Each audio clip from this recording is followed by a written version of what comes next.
pasteur. Bonjour Junior et bonjour tout le monde qui nous suivent dans cette émission. Bienvenue dans notre chaîne internet Focus On. Pourriez-vous vous présenter succinctement? Merci Junior pour cette question. Voilà, donc je suis le pasteur Aaron, qui en dit il y a Vanga, du ministère de Buisson Ardent. Je suis un homme marié, 6 enfants. Je suis pasteur dans l'église Buisson Ardent que je bâtis depuis 2002 jusqu'à aujourd'hui. Mais depuis, j'ai été serviteur de Dieu depuis tout mon tout jeune âge.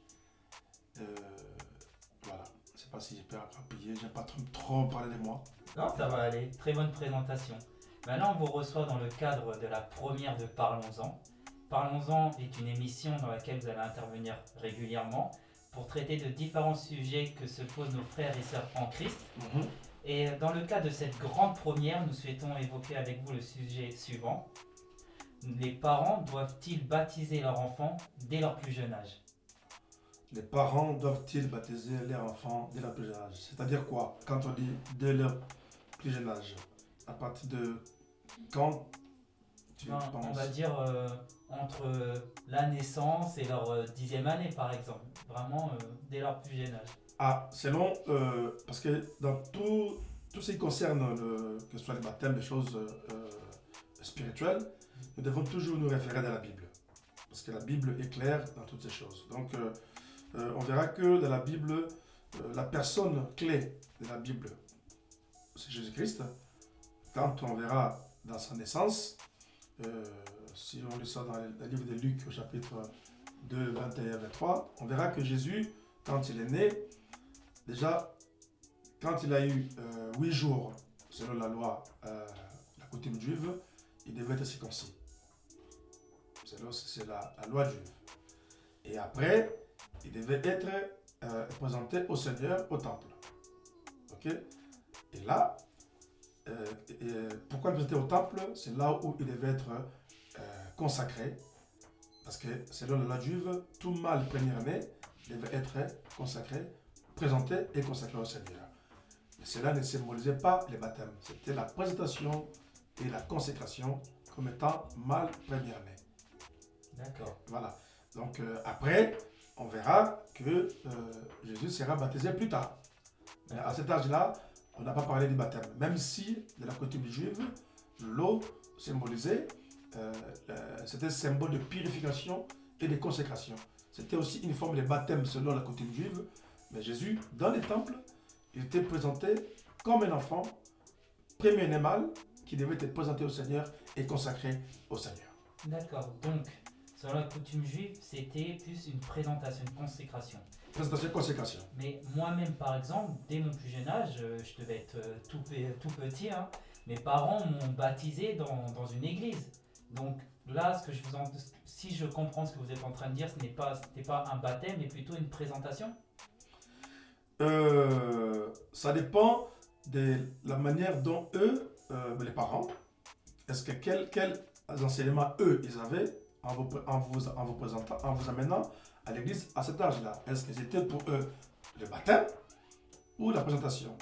Parce que selon la parole de Dieu, l'enfant, quand on l'amène à l'église, quand il est bébé ou de son jeune âge, comme nous avons parlé, il n'a aucune conscience de ce qui concerne les péchés ou quoi que ce soit, ni les baptêmes. Il ne sait pas de quoi il s'agit. Donc, on présente l'enfant à Dieu. Mais le baptême en est une autre chose.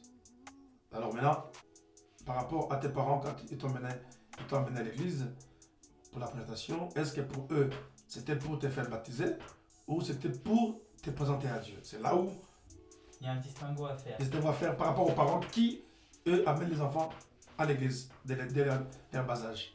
D'accord, mais parce qu'aujourd'hui, je vais plutôt vous dire que la plupart des parents, lorsqu'ils ramènent leurs enfants à l'église, on emploie plus le mot baptême que présentation. Voilà. Ça dépend aussi des confessions religieuses. Je sais que chez les catholiques, dès que l'enfant est né, quand on l'amène à l'église, on parle du baptême. Du baptême, après, à un certain âge, il va confirmer ces baptêmes-là quand il sera grand. Mais chez les protestants ou les évangéliques, on ne baptise pas l'enfant dès son bas âge. Parce que l'enfant, on estime que l'enfant n'a aucune conscience de ce qu'est le baptême. Parce qu'il faut d'abord savoir c'est quoi le baptême, tout ça. Il n'a aucune conscience de ça. Donc on ne peut pas aller baptiser un enfant. Et donc on les présente d'abord à Dieu, comme on l'a fait pour Jésus, le modèle. Et puis après, donc le baptême pourra venir parce qu'il y a des enseignements par rapport au baptême. Il faut que l'enfant comprenne en quoi il s'engage. Parce que c'est un engagement, c'est quand même une ordonnance du Seigneur. En quoi il s'engage et quels sont ses droits et ses devoirs dans cet engagement-là. Donc, dans ce cas-là, est-ce que vous pourriez nous expliquer qu'est-ce qu'est la présentation de l'enfant? Comme je disais au début, que selon la coutume juive, selon Luc 2, 21-23, on verra que Jésus-Christ, qui est le centre, la base de la foi chrétienne, donc lui, quand il est né, selon la coutume juive, tout mâle, quand il est né, 8 jours après sa naissance, devait être circoncis d'abord. Circoncis, c'est le geste d'appartenir donc, dans la famille d'Abraham, selon l'alliance que Dieu a faite à Abraham. Et des deux, l'enfant devait être présenté à l'église. Et c'est ce qu'ils ont fait pour Jésus-Christ. 8e jour, circoncis. Après, il était présenté à l'église pour la consécration. Parce que tout mâle, première année, devait être consacré à l'église. Là, on ne parle pas de la vie juive, là, on ne parle pas des filles, on ne parle pas des femmes. On parle tout mâle, première année, devait être présenté et consacré à Dieu. De raison pour laquelle Jésus a été présenté et consacré, ses paroles emmènent au temple pour la consécration et la présentation à Dieu. Maintenant, quant au baptême, si c'était le baptême, alors pourquoi les filles n'étaient pas, on ne les présentait pas aussi pour être consacrées? Parce que c'était réservé aux mâles première année. Et les baptêmes, on verra par la suite que les baptêmes étaient pour tout le monde. On verra ça par rapport à vos questions. Très bien. Donc là, vraiment, ce qu'on a vu là par rapport à votre explication, c'est qu'il y avait la présentation, on va dire la consécration selon la loi juive. Et là, très rapidement, on arrive dans le baptême, mais selon, on va dire, cette nouvelle alliance qu'on a avec Dieu. C'est ça?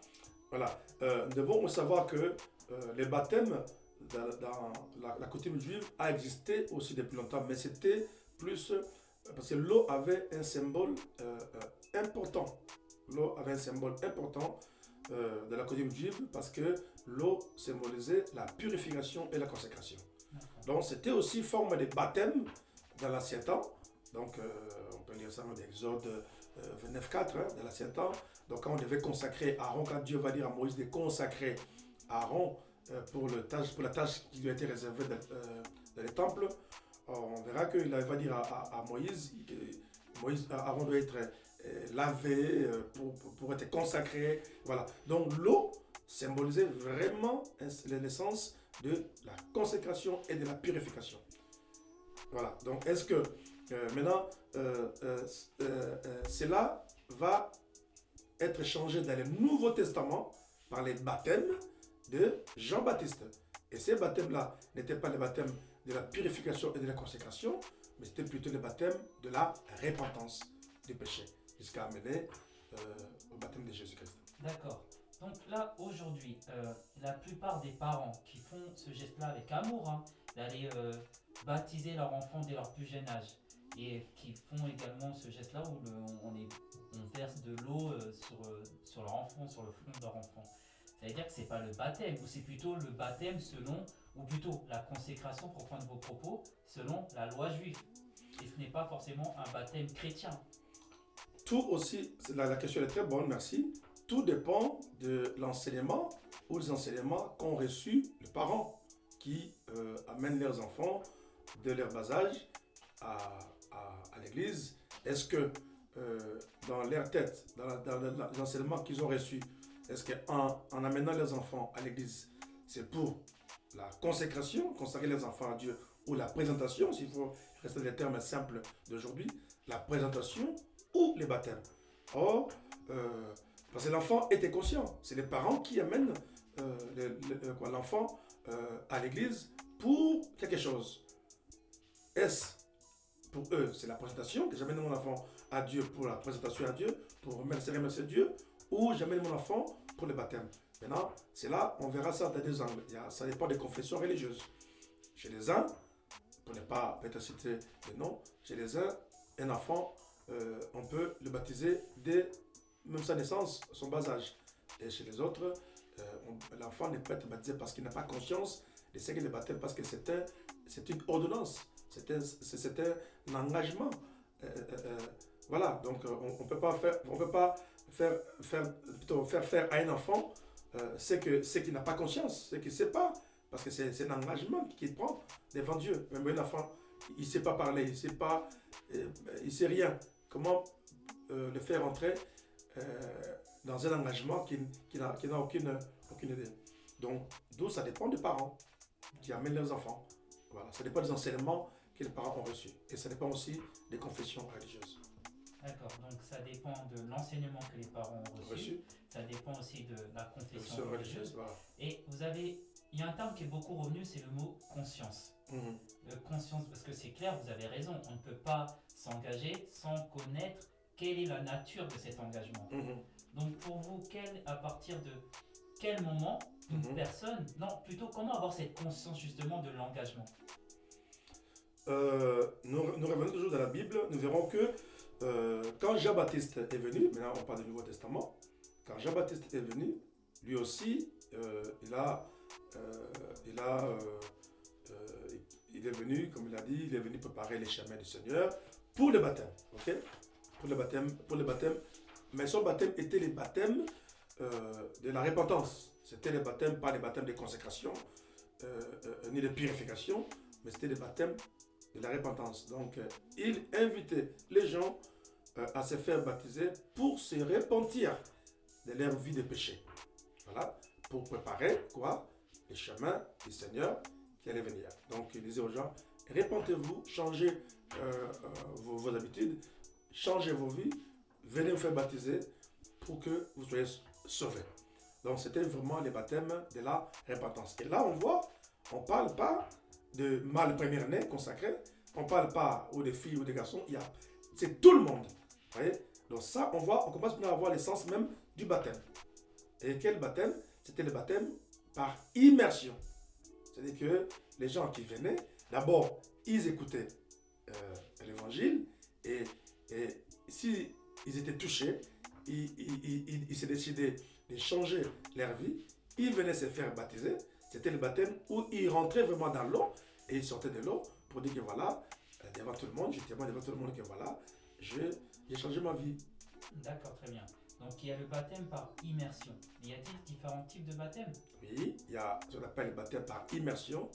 Il y a aussi le baptême par aspersion, où on met de l'eau sur la tête de l'enfant. C'est ce que j'ai dit pour les parents. C'est les enseignements reçus. Quand on va faire baptiser un bébé, donc on ne peut pas lui faire passer sous l'eau parce qu'il risque de mourir. Bon, ça dépend.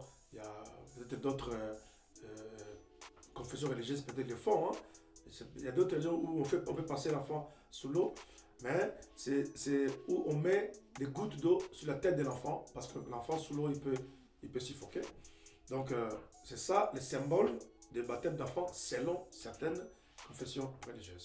Mais quand on voit le baptême selon Jean-Baptiste, c'est vraiment le baptême par immersion. Et la personne, au préalable, est consciente de ce qu'il veut faire, de l'acte qu'il veut poser. Voilà. Et là, on voit, ça n'engage, ce n'est pas seulement, on ne parle pas d'acte de consécration où tout mal doit être consacré à Dieu. Tu vois, c'est différent par rapport à ce que Jésus a fait à sa naissance. On les présentait, ses parents l'ont amené au temple pour la présentation ou pour la consécration, parce que tout mâle premier-né devait être consacré, présenté et consacré à Dieu. Mais pour Jean-Baptiste, c'était vraiment les baptêmes où c'était question de tout le monde. D'accord. Et est-ce que c'est après ce baptême, en prenant au propos le baptême comme le faisait Jean-Baptiste, est-ce que c'est à partir de là que j'ai pas mal d'amis, de connaissances qui sont dans des églises évangélistes qui parlent de nouvelle naissance? Est-ce que c'est à partir de ce baptême-là qu'on parle de nouvelle naissance? Ah, ça c'est très très bonne question. Les gens doivent comprendre que Le baptême, ce n'est pas un acte magique pour donner le salut, qui donne le salut.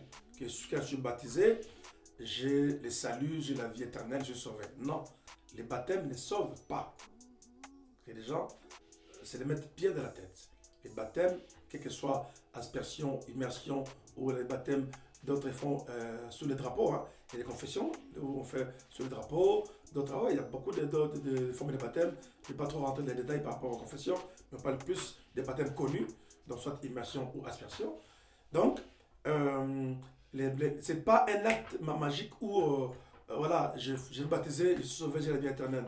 Non, détrompez-vous, le baptême ne sauve pas.